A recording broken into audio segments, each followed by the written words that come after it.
कुछ कुछ हो गया, कुछ कुछ हो गया।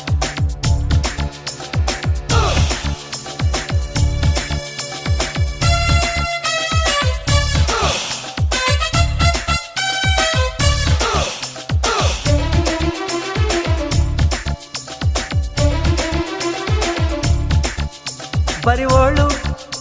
ಬರಿವೋಳು ಬರಿವೋಳು ಬರಿವೋಳು MTV ಸುಬ್ಬುಲಕ್ಷ್ಮಿಗೆ ಬರಿವೋಳು ಬರಿವೋಳು ZTV ಮಾದಗೌಡ್ರಿಗೆ ಬರಿವೋಳು ಬರಿವೋಳು ಸೆನ್ಸರ್ ಇಲ್ಲದೆ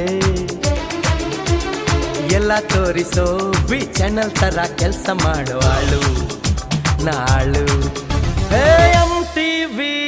ಸುಬ್ಬುಲಕ್ಷ್ಮಿಗೆ ಬರಿವೋಳು ಬರಿವೋಳು